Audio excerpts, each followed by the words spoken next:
thank you, Dean. So,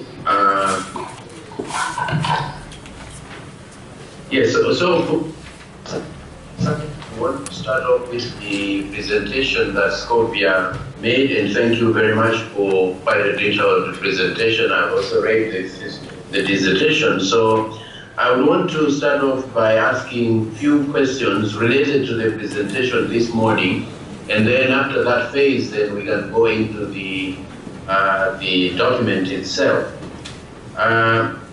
If one looks at, I'll be referring in some cases, referring to the slides that you presented, just so that we are you're able to see from where I am asking the questions.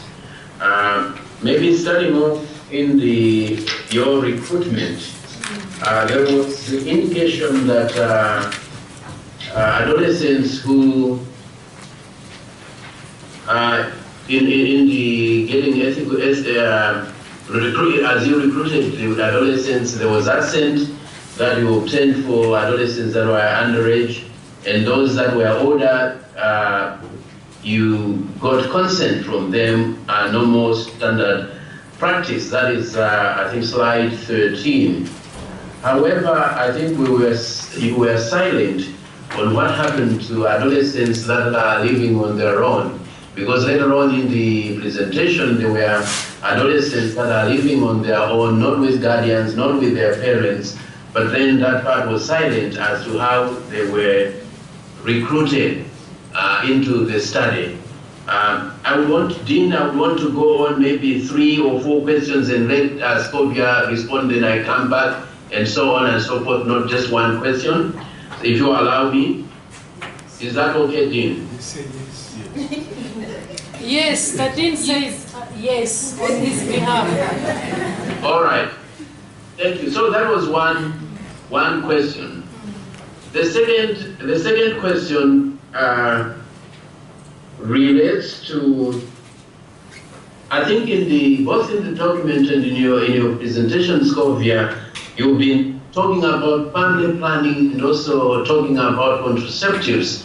So I wanted to find out from you whether these are synonymous terms that we can use, family planning and contraceptives as interchangeable terms, or one is different from the other. You please address that part.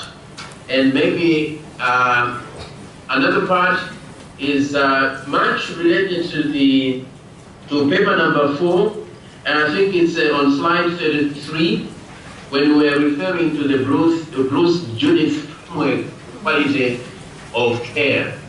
Now, I mean, in the presentation and the paper that was manuscript that was, or paper that was published, one may not go into details, but I wanted to find out why was the Bruce Judith framework selected out of the other frameworks of quality of care. You did not choose the Donavellian quality of care framework. You didn't use the Institute of Medicine, the US Institute of Medicine framework. You chose the Bruce Judith framework. What made you choose the Bruce Judith framework and not Donavellian, for instance, or the other frameworks of quality of care? So I would want to stop here and get perhaps the responses to these few questions. Thank you, Professor Muller, for those comments. So I'll take on one by one. The first one was about recruitment of adolescents living alone. Did we consider them? I know you're alluding to the emancipated minor in this particular population, but in this population, we couldn't determine whether this adolescent was emancipated minor or not. Remember, we went into the clinics and we had to first consent before even we could talk about whether they were living alone, or were they pregnant, or did they have a child, all those categories of emancipated minor. So at the entry to the study, we did not do that, and I think it would be unethical for us to know about that. So that's why we used assent and consent, so that we get permission from these adolescents, then we can talk. So when we talked, that's how we discovered some of them were emancipated minor, but at the beginning we couldn't do that. So that's why we did not consider emancipated minor, because we didn't know at the beginning. Then the second question was family planning and contraceptives. Contraceptives used interchangeably. I think, to my understanding, these are words which are used interchangeably.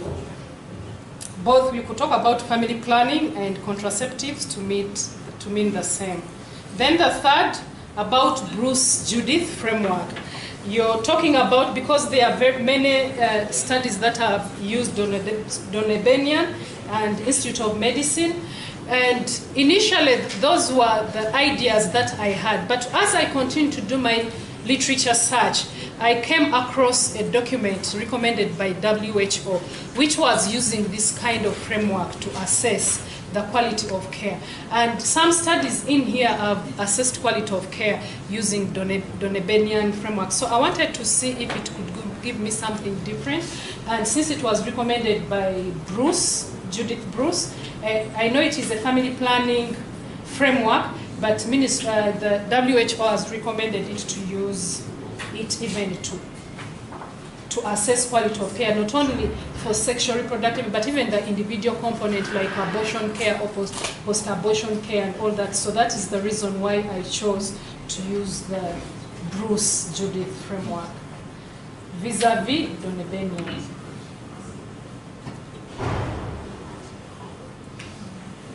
Okay, maybe I can go on then to again, recruitment itself, and this would be in terms of slide number 15, where the recruitment process is indicated, and there is maybe, just to suggest, maybe 25% did not consent. Do you have thoughts what this for the 444? What damage they may have done to your study in terms of the representativeness of the study to the study population which you recruited? I would want you to give a sense, because that if one were to consider that as missing in some ways, to what extent these then affect the conclusions or the findings and then the conclusions that we're making today. The second issue is that I want to take you back to slide 43. In terms of slide 43, there is I thought I heard you that way, but you can tell me whether what I heard was accurate or not. I think it's slide 14. Well, on my computer is getting mixed up in some ways. I think slide 43 again, and that's where you have the result, right? Let me hear the results, then I'll know which slide it is. So these are the results where you referred to secondary or tertiary education were more likely to have the better mental health. Perhaps slide 43, I think. Okay. Now, as you explained, you said that adolescents that are in secondary or tertiary education are much more older and maybe more optimistic, and therefore it is expected in some ways, or it would explain why they would have better mental health. Is that the interpretation that you would want to share regarding that that finding? Yes. Yeah. That you would ascribe the findings here to age? There are many factors that would come in play. It could be age, but also the cognitive function. These are adolescents who are a little bit older compared to one who is 10, and they probably can reason and can understand vis-a-vis a person, an adolescent who is 10 years. So in the presentation I mentioned that, but that could be also attributed to cognitive function or reasoning for these adolescents. But Scovia, how could it be age when the results here that you're presenting are adjusted odds ratio and you are adjusted for age? That is true, that we adjusted for age, but I'm trying to make sense, because I'm trying to make sense of these results. And those are some of the few thoughts that came in my mind. I looked at literature, no one had looked at this component, and I was trying to explain why do these in secondary school actually have better mental health. And the only way I would think about was maybe because they've stayed in this care for quite a long period of time. So the age is the age in care, not a chronological age like birth age. I was looking at the years that they've spent in care. Okay. All right. And then the comment about having 444 adolescents not consenting to enroll in the study. What effect do you think that had on the findings, especially the quantitative findings? Yeah, so that is true, and I agree with you that this could lead to bias. But we were dealing with a vulnerable group, adolescents are a vulnerable group, and we're looking at this particular population, and we could not do anything or talk to them unless we got consent.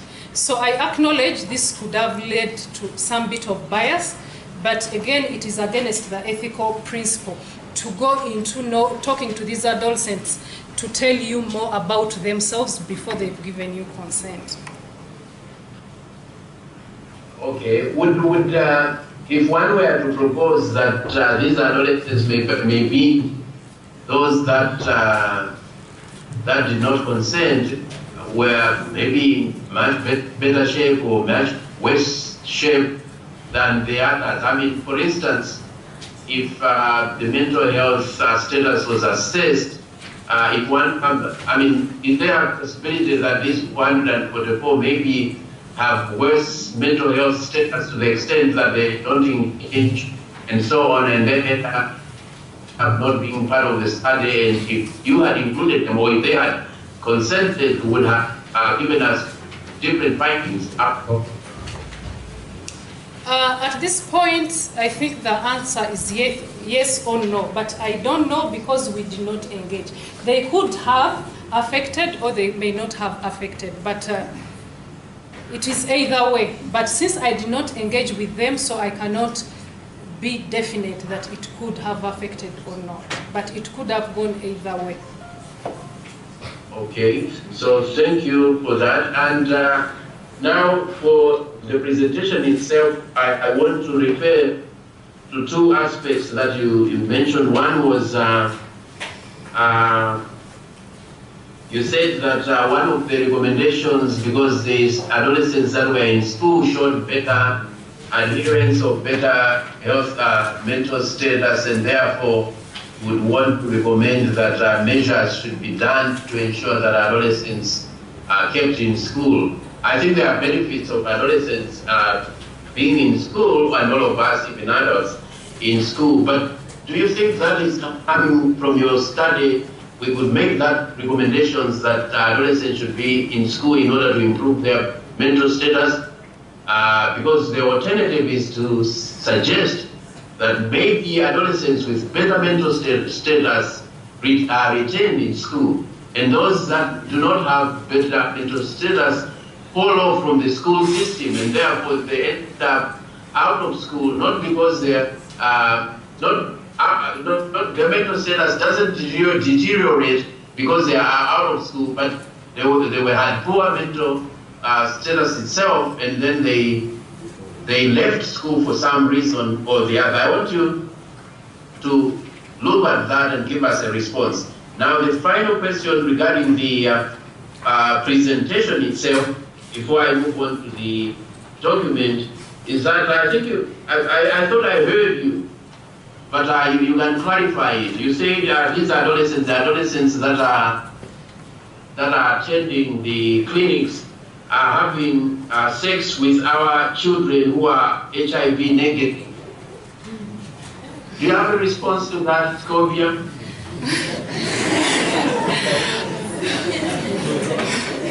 Okay, let me start with the last one. One of the findings we had was these adolescents knew their serostatus. So we asked them, for those, there are about 396 who are in relationships. So we asked them, did they disclose their serostatus, or did they know the HIV status of this individual? And more than 50% did not disclose. So I was just trying to attach a meaning. One of the things is that these adolescents are sexually active. And all of us have been adolescents. I don't know how you behaved. I'll not speak to my character during the adolescence, but we know adolescents by nature, they are risk takers. And when they are in school, they are with I have an adolescent who is 11. So I'll speak to myself, they are with our adolescents. So, or even adolescents in this setting. So I don't know, when would they have sex? And we've seen they have, and they don't use condoms. What does that mean? That the risk sexual behavior, they are having sex behind classes. So there is a chance for not disclosing and sleeping with someone whose serostatus you don't know and you've not disclosed. It is a two-way. You either going to pass on the infection to this other person, or even if this person is HIV positive, to get reinfection, a different strain of HIV or STIs and many others. So that's what I meant when I say that.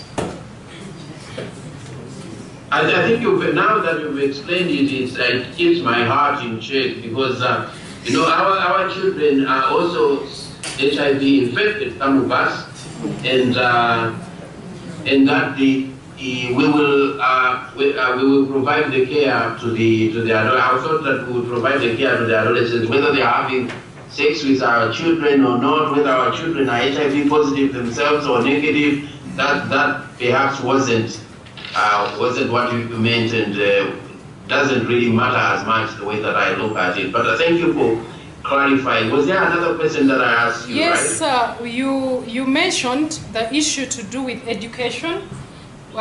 Yes. With better. Okay, in the results, I did not mention that keeping children in school, but what we saw that those who had tertiary level, we looked not in school, we were looking at the level of education. Those who had attained secondary or tertiary, they could, because when you attain tertiary, probably you're out of school. So we were looking at the education level, not per se being in school or not in school. So that's what we saw, and I said that I couldn't get a reason to explain this, but probably it could be due to the fact that these ones are quite older and they've stayed in care for quite a long time, but not in terms of whether in school or out of school, but the education status that they have attained.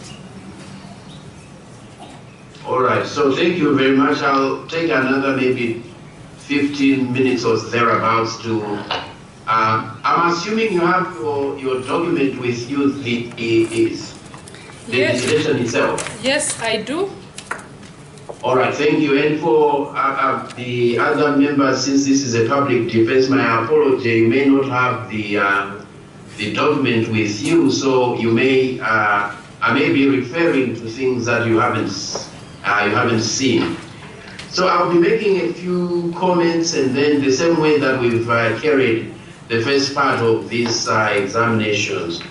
So I'll start with Latin numero 2, Latin, on the approvals. So this is a general comment, Scovia. This is where you have the approval page, right? Yes. So I'm looking at the Department of Obstetrics and Gynecology.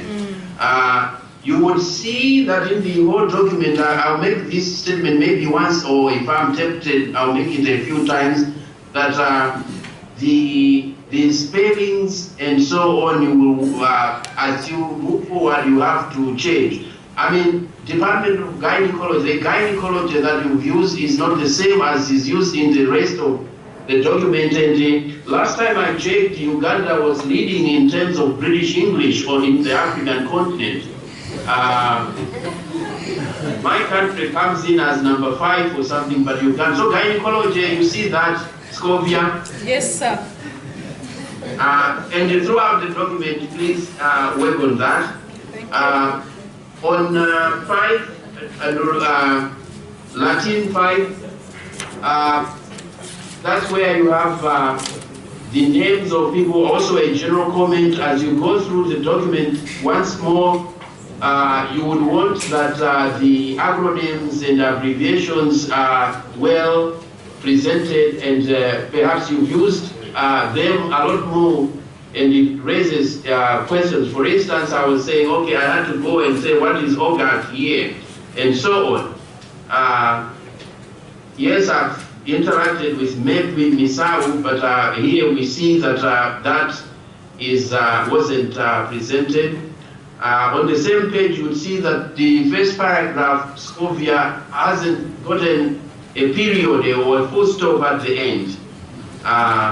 This goes on. I can go on and mention other places where sentences are like that. It's I don't know, maybe minor and so on, but please go through that.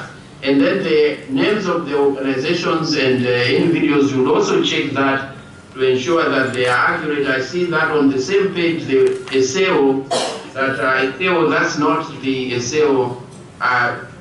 We pronounce it that, but that's different. So SEO, as you know, is E, then a colon, then SEO. Now, maybe we go on to substantive issues. The comments that I made for me would be minor, and you'll be able to do this without any problem. On 7, Latin 7, that's where the abstract is.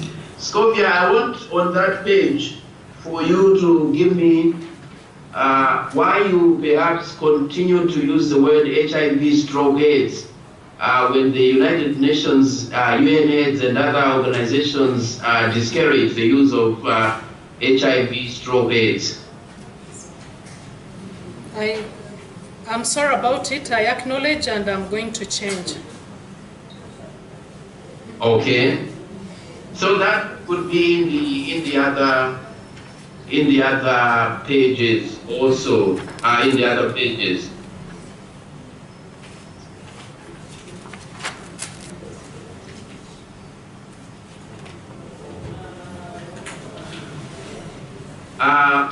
I want also us to look at the results section. I didn't understand the meaning of on results on page 8, Latin 8, results, the first paragraph.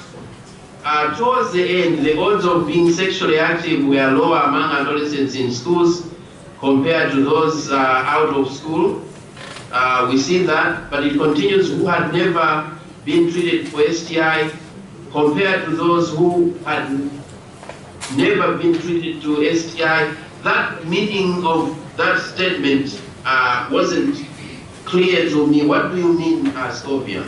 So what we found in the study, that we looked at those adolescents who had had STIs and those who had not had STIs.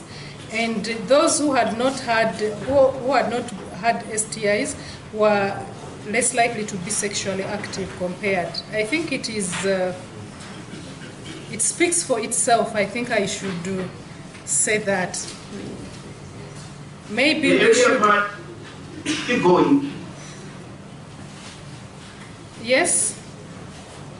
Okay, Scovia, where I'm confused is that, you know, it starts off with the odds of being sexually active were lower among adolescents in school compared to those in school who had never been treated for STI. So the STI part is what you just explained, right? Yes.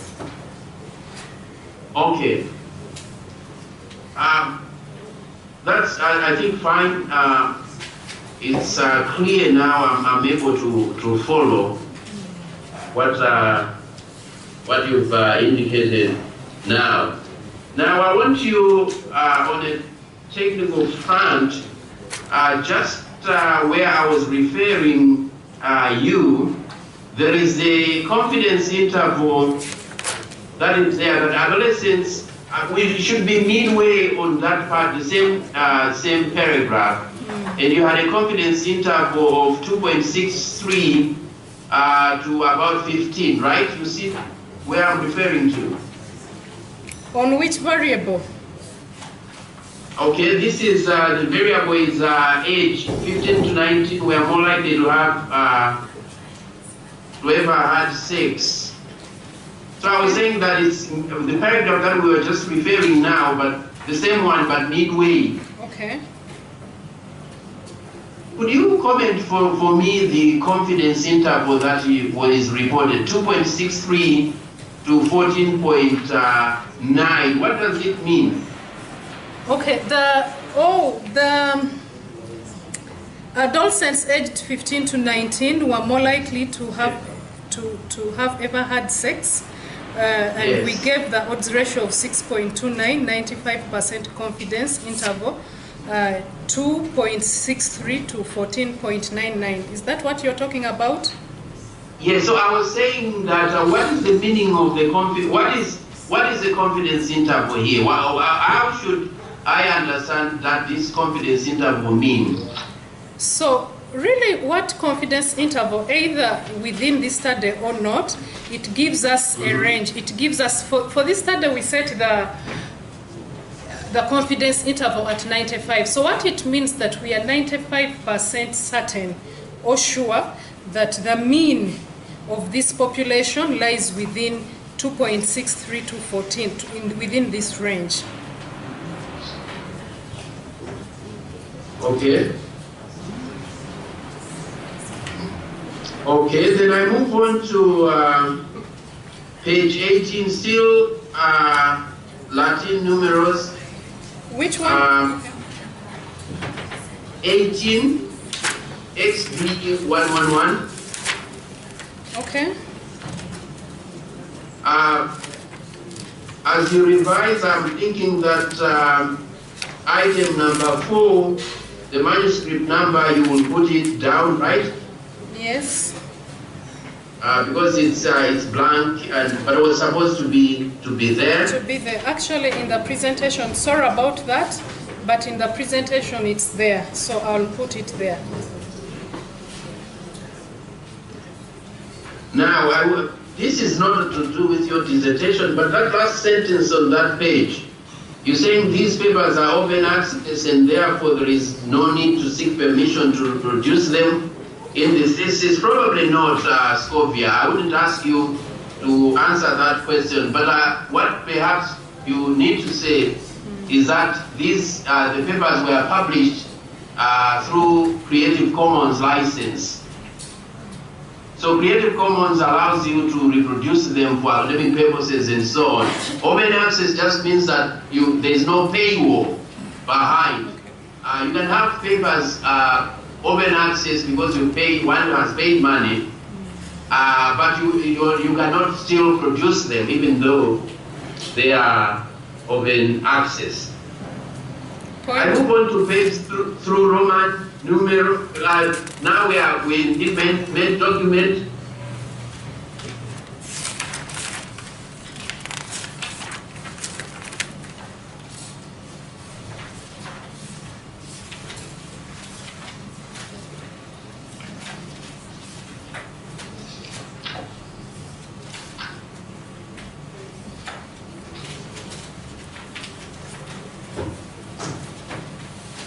Are you there, Scovia? Yes, I'm on page 1. Okay, all right. Sorry about that. I will move on. I move on from that page. I made a mistake.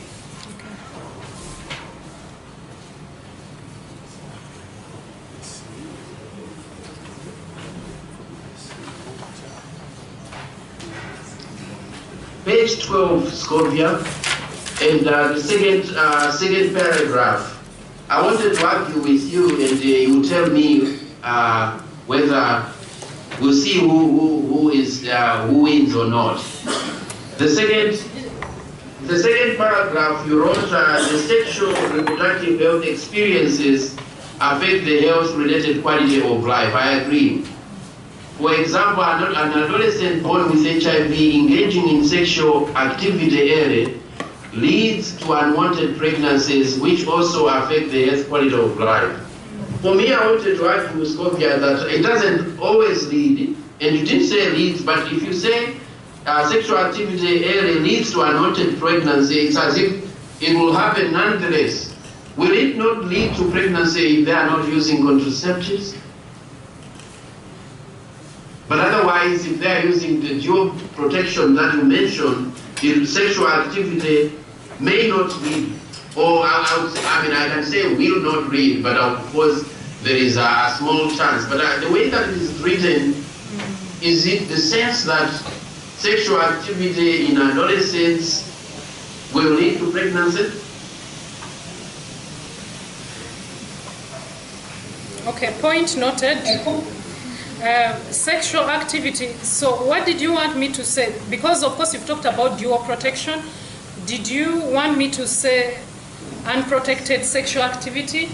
It may not. No, it's your dissertation. So when I was as a reader. Okay. I was a reader because you say early sexual activity leads to pregnancy, and I was saying no, it doesn't. But it could. It doesn't. Yes, you're right. It could, and if it is unprotected, it's likely to. But it's not like it leads every time that there are many adolescents having sex and not getting pregnant. Yes, Professor Muller, I agree. It could lead, if unprotected, it could lead to unwanted pregnancies or other consequences like STIs, which would have an effect on health-related quality of life. Yes. All right, thank you. I move on now. I'll be done in the next 10 minutes, Scotia. On page 13. Yes. On page 13, the last paragraph. Yes. In the second sentence. For me, I thought that there was tension there. Okay. The second paragraph reads, many of these are sexually active. Then it goes on to say, in a cross-sectional retrospective study of older children. Are we referring to the same study, the cross-sectional, and at the same time retrospective? Oh, sorry about it. I'm going to look at it. Most likely it was not retrospective. It is not retrospective, it is cross-sectional. Okay. So you would change it to what? Which is which now, so that I would understand as I move forward.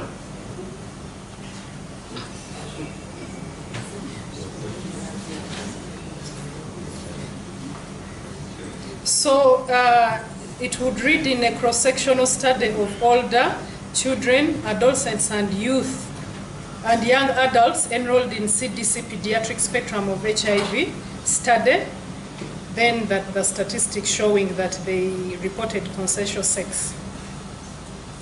Okay. All right, thank you. We can move on to page 19. So on page 19, there are, if one looked at the paragraphs that start on that page, so it will be the second paragraph, starting with most adolescents. Now, from the second sentence going to the end, I didn't understand it. Maybe if you go through that and advise, is that clear to you? Looking at the self-efficacy for risk reduction for sexually active or considering to become sexually active, most of the risk behavior self-efficacy were moderate to high, but lowest ranked risk behavior was being sure that they will be able to totally abstain from sex at only 19%. So, Professor Muller, what do you want me to respond to? I didn't understand the section, and because it's got bearing to where we are going, is that clear to you? That part of the sentence?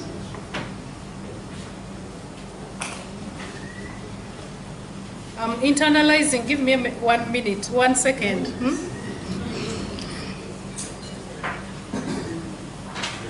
Maybe I would make a suggestion in the sense that if it is clear to you, I would propose then that perhaps instead of 5 lines, if you cut it into maybe smaller sentences, it will become clearer maybe to readers, because chances are there may be 1 or 2 others like me who will not understand also these studies.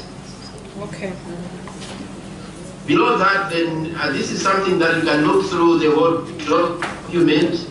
I refer to the Uganda Demographic and Health Survey, but elsewhere I refer to the Uganda Demographic Survey and so on. So just be consistent that it is the Uganda Demographic and Health Survey.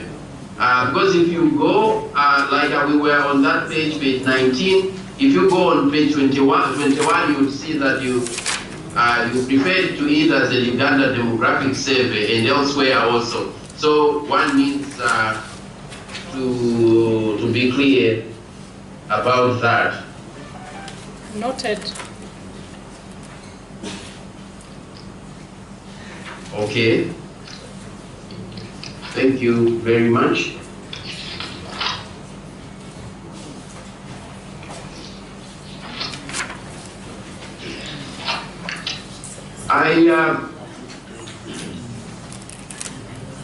I would want also to suggest on page 34, the second paragraph, you're making very strong, in a positive way, in fact, strong statements.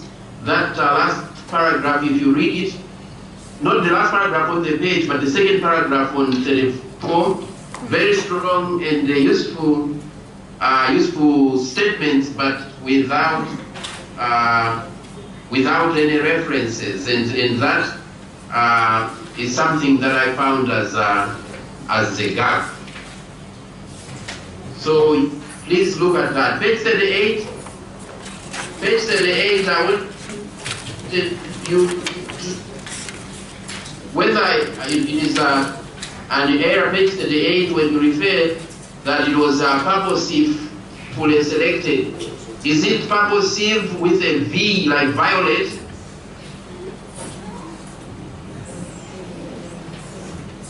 Professor Muller, I've not got what you're asking. Okay, page 38, the first sentence. Yes. So the 3 regions of Uganda that were included in this study were purposefully selected. So I was asking you the purposefully. I was saying that would it be better if this was purposive like violet instead of or vinegar instead of sun? Point noted. Okay.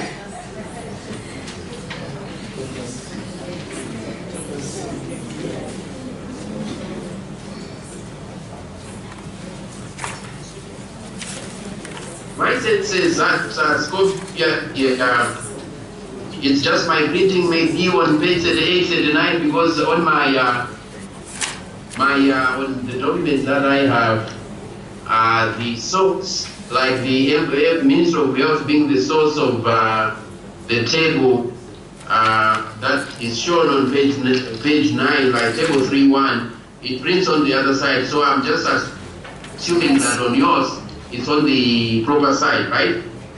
Yes, so it is the source. Actually, it's the same book, but I think the word moved to the next page. The study population is independent, so it will come down below the table. All right. Now, in this paper or manuscript that we are referring to, or in chapter 3, Scopia, there's a movement of talking about in-depth interview at the same time talking about key informant interview. Can you clarify this use of the terms in-depth interview versus or vis-a-vis key informant interviews? So in this study, we had both of them, the in-depth interviews and the key informant interviews. So the adolescents used the in-depth interviews because the other option, like when we were collecting information, we needed, we were discussing issues to do with sexuality, and we thought that if we put it in focus group discussion, people would not respond well vis-a-vis one-on-one. So for the adolescents, we used in-depth interview. However, when we came to the providers, we used the key informant interviews. These were focal health providers. They knew all about the services, and they were a little bit special. They knew how the facility ran and how the services were given, and that's why for them they were key to our study because of being focal people in this particular study. So that's how we used it. For you to use a key informant, it must be someone who has a special characteristic that you're actually looking for. And that's what we did. In-depth was for adolescents, and key informant interviews were for the health providers. All right, thank you very much. I move on page 70. Page 70, I'll just make a note. You will see that in the table 4.10. Yes. For the rest of the variables, there's a referent value, but for religion Catholic, I think you missed one. You see that, right? Noted.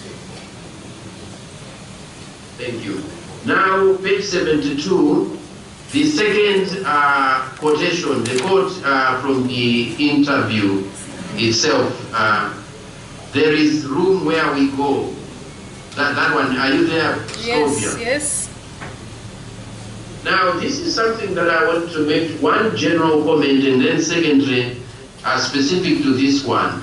So there is room where we go. I thought, did Scopia interpret this from the person that was interviewed, and perhaps what they meant was there is a room where we go, with the indefinite article, a room. But going on there, how did you make the choice to use sexual and transmitted diseases and not the usual way that we talk about sexually transmitted? That was a mistake. It was supposed to be sexually transmitted infections. So sexually transmitted infections. If you post your PowerPoint slides, this also is carried over into the PowerPoint. In the PowerPoint is also reported like that. Thank you. As I said, Scopia, that I will be closing shortly. Page 73. Page 73, the quotation, the second quotation. Scopia, second quotation on page 73, I do not believe that the quotation fits the introduction that you presented.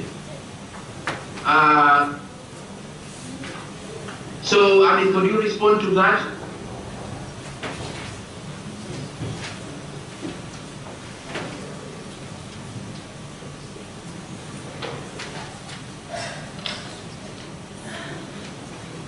So this particular section, unfortunately, I didn't present it. So one of the things the adolescents expressed, especially in terms of IEC materials and what they observed in the clinics, they said most of the family planning methods that they saw were targeted to older people.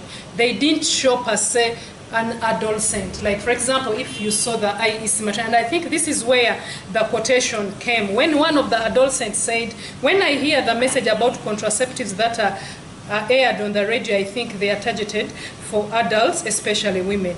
There is no message you hear on the radio targeting adolescents.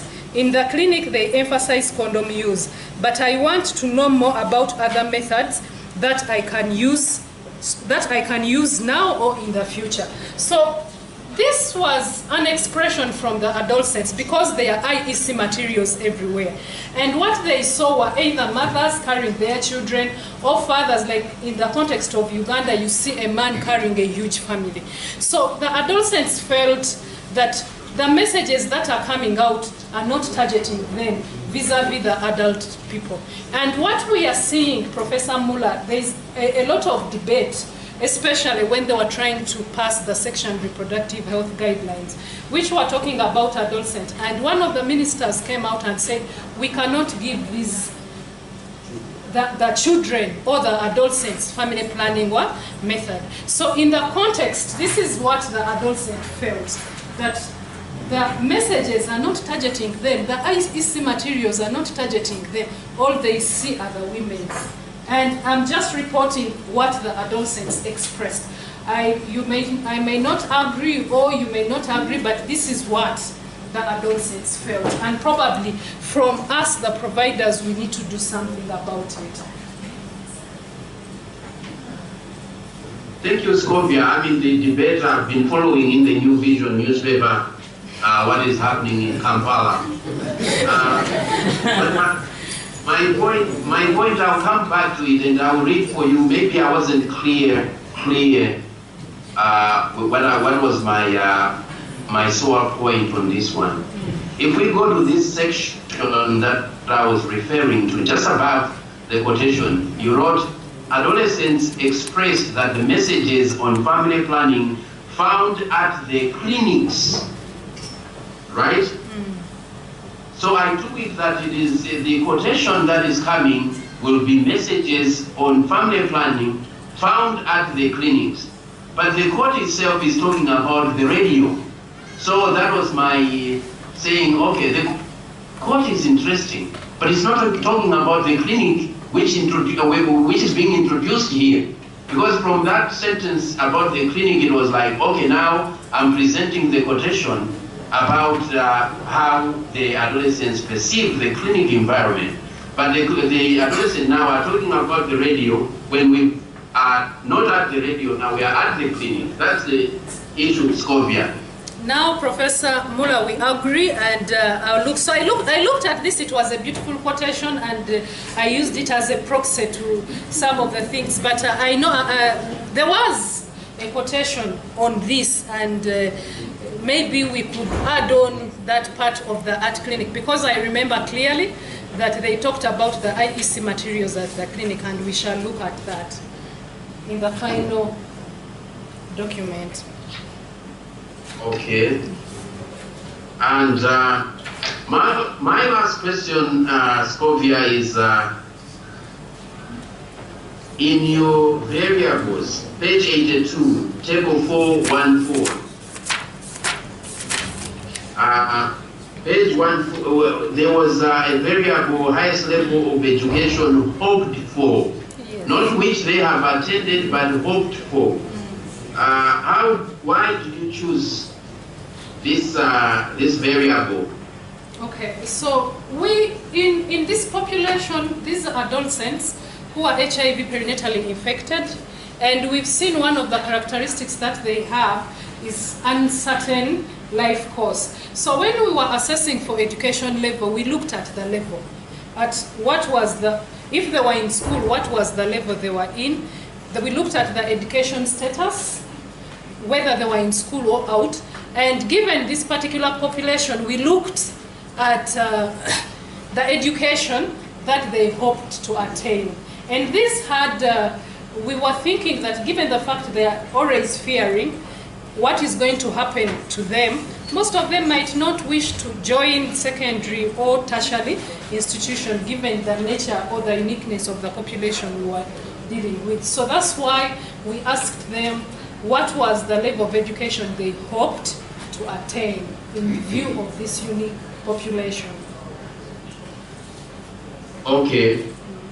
Dean, my apologies. I had not seen my last questions. And if you allow me, the last questions are related to page 109 and 112, which are really the last page. On 109, in one of your recommendations, you said that it is productive, therefore, to have peer counselors available as alternatives or to supplement some aspects of counseling activities. I get that. So my question was, do you have a sense of which aspects? Because if your work then ends up at the minister's desk or the director of health and they're saying some aspects of counseling, do you have a suggestion that you may not have done a study on that, but do you have some suggestions on these, some aspects that peers can take up? That is the first question. And finally, on 1.1.2 limitations of study, my sense is that point number 1, you're mixing recall bias and social desirability. Yes. That's the final question. And social desirability for this sort of studies did not come up clearly, and yet it is one of them. One would think it is a major issue to consider. Why is it that social desirability as a limitation did not come up? And the first question was, which aspects of counseling may you outsource to peers? Thank you. These are the last questions. Thank you. Thank you, Professor Muller. So one of the things about peer counseling, we've heard from the adolescents. They don't want to talk to older counselors. They do not want to talk to older people because they feel that the older people can easily judge them. So what we are seeing is that the peer-led approaches are very important, especially in linking care and also to deal with some of the health education, like for example on sexuality or advantages of using condoms or advantages of abstaining, on all topics on peer, on sexuality or on contraceptives and all that. The adolescents seem to listen to more, but also this goes beyond this. There is a guideline from Ministry of Health that came out last year, and one of the approach that the ministry is, especially in HIV care for adolescents, one of the things that comes out, actually it is number 1, that peer approaches should be part of care service provision. But this is going to depend on health education. Some of these become experts within the clinics. From the Baylor, I see some of the adolescents doing some good work, and they can provide that information, but also they can work as links to the provider. Then in terms of social desirability, yes, unfortunately I didn't mention it here, but in my presentation it came out clearly that if you're talking about sexual experiences, in culture or in the community, someone will give you a response that you desire to hear. So for example, if I have my 11-year-old daughter and I ask her, have you had sex? Most likely she's going to say no. But if you ask more questions, you might find she has. So it is one of the things I've highlighted it in the presentation, and I'm going to also include it in the book. Thank you, Professor Muller. Thank you.